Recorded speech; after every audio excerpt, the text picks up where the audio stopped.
आज भारत के प्रधानमंत्री जी को, भारत के गृह मंत्री जी को मैं आज इस सदन में आपके माध्यम से अभिनंदन करना चाहती हूं कि हजारों हजार देश के नागरिक जो पीड़ित हैं, प्रताड़ित हैं और जिन्होंने बहुत आस के साथ में इस देश में पनाह ली, जब पनाह उन्होंने लिया तो ये सोच के लिया कि ये देश की धरती हमारी रक्षा करेगी, लेकिन उस समय देश के जो शासक थे उन्होंने उन्हें नागरिकता का अधिकार नहीं दिया।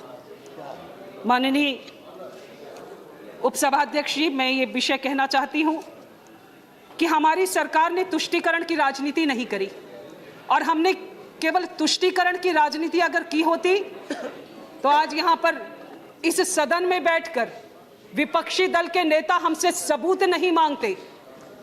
मुझे ये विषय समझ में नहीं आया कि इस सदन में बैठकर सबूत मांगने का विषय आखिर आया कहां से। जो आंकड़े दिखा रहे हैं, क्या वो आंकड़े पर्याप्त नहीं है ये समझने के लिए कि जो जनसंख्या ज्यादा थी वो जनसंख्या अगर कम हुई, इस धरती पर रहने वाले लोग जो अन्य देशों में रहते थे वहां पर पहले अगर वो संख्या ज्यादा थी और वो संख्या कम हो गई तो वो संख्या गई कहां? धरती निगल गई या आसमान फट गया, उसमें समा गई। ये इस आंकड़े इस बात को प्रतिपादित करने के लिए, प्रमाणित करने के लिए तय है। इसलिए विपक्षी दल के जिस नेता ने अभी अभी इस विषय पर सबूत मांगा, मैं उन्हें कहना चाहती हूं कि ये बहुत पीड़ादायक है। कई बार ये परिस्थितियां पैदा होती हैं जब कभी हम वकीलों की भाषा में अगर कहें तो लोग इस विषय को पूछते हैं कि कोई घटना घटी तो कैसे घटी, क्या हुआ।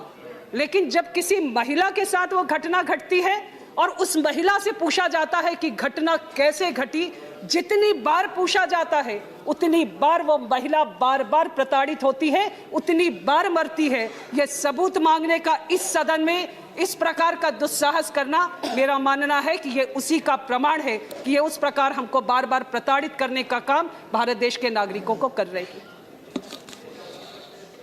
भारत देश में हमेशा से शरणार्थियों की रक्षा की गई है और ये इस बात में इतिहास गवाह है। भारत का इतिहास बहुत समृद्धशाली है और भारत की जो सरकार है वो भारत की संस्कृति को समेटकर, भारत की संस्कृति के साथ साथ संविधान को अपने संरक्षण में लेकर, संविधान को संरक्षित करते हुए सबका साथ सबका विकास करने की दिशा में आगे बढ़ रही है।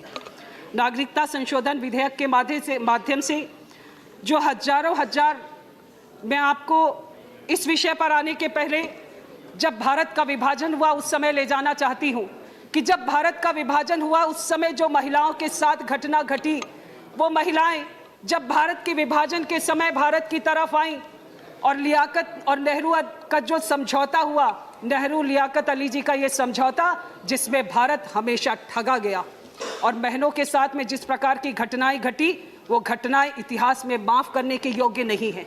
इन विषयों पर हम बात कर सकते हैं, लेकिन नेहरू लियाकत अली का वो समझौता जिसमें कि हमें संरक्षण देने की बात की गई थी, भारत के वह हजारों हिंदू नागरिक, हिंदू बहनें जिनकी छातियां काट डाली गईं, लेकिन किसी ने उस समय केवल राजनीति के कारण बोलने का दुस्साहस नहीं किया। आज इतने वर्षों के बाद किसी सरकार ने ईमानदारी के साथ प्रयास किया कि सच में भारत का जो नागरिक है, जो भारत की धरती की तरफ हमेशा भारत की धरती पे पैदा हुआ है, अगर वो हिंदू है तो उसका संरक्षण होना चाहिए। इसलिए इस नागरिकता संशोधन विधेयक 2019 को भारत की सरकार ने लाया है। मैं अपने प्रधानमंत्री जी को, मैं अपने गृह मंत्री जी को अभिनंदन फिर से करती हूँ। मैं एक बात कहना चाहती हूँ,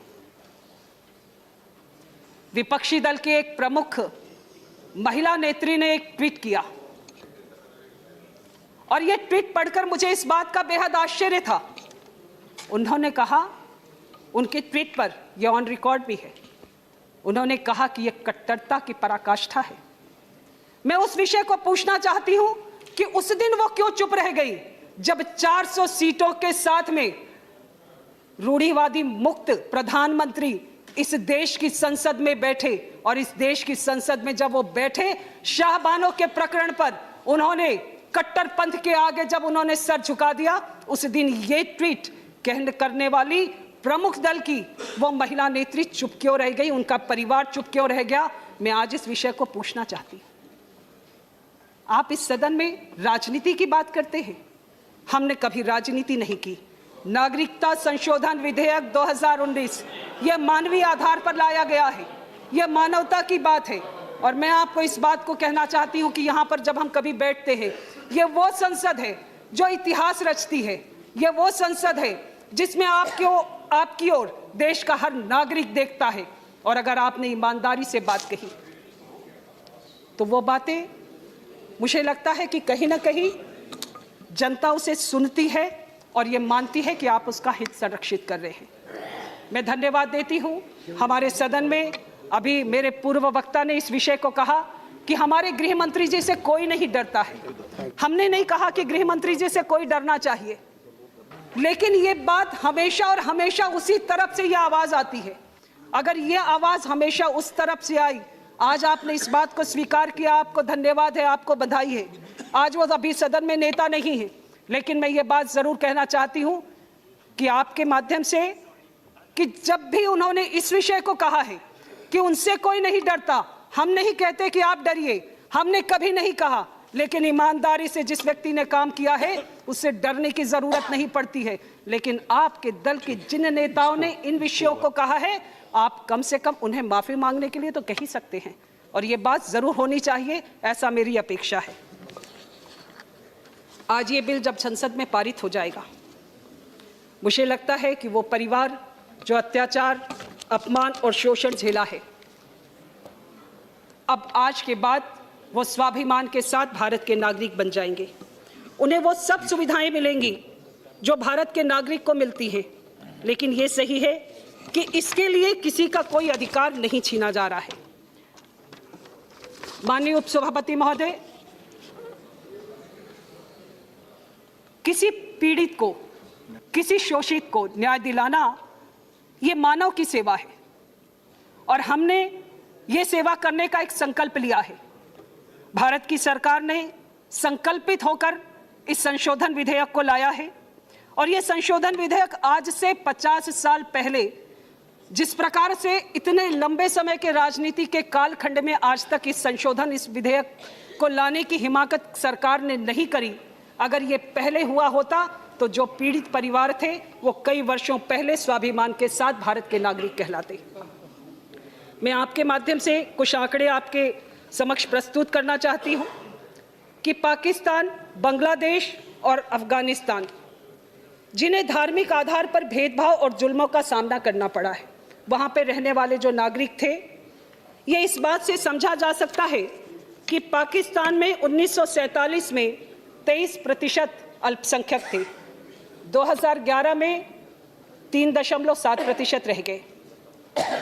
बांग्लादेश में 22% थे, जो 2011 में 7.8% रह गए। माननीय महोदय, मैंने ये आंकड़े आपके समक्ष इसलिए रखे कि ये आंकड़े इस बात को प्रतिपादित करते हैं कि वहाँ पर रहने वाले जो लोग हैं, जब हम कहीं पर रहने के लिए जाते हैं तो हमें सुरक्षा चाहिए होती है, हमारी मूलभूत सुविधाएं चाहिए होती हैं, हमें रोजगार चाहिए होता है, और जब हमें ये सब चीज़ें मिलती हैं तो हम इन विषयों पर वहाँ पर रहने के काबिल माने जाते हैं। लेकिन इन विषयों के साथ साथ जो एक सबसे बड़ा विषय है, चूंकि मैं महिला हूँ इसलिए इस विषय को कहना चाहती हूँ कि जब हम वहाँ पर रहते हैं और हमारी अगर बेटियां वहाँ पर सुरक्षित नहीं हैं तो लोग वहाँ से सीधे पलायन करना चाहते हैं। ये विषय केवल और केवल मानवता के साथ साथ इस बात का भी है कि हमारी बेटियों की आबरू सुरक्षित रहे, इसलिए लोगों ने पलायन किया है। मैं इस बिल को पारित करने की सर्वसम्मति से इस सदन में अपील करती हूँ। धन्यवाद।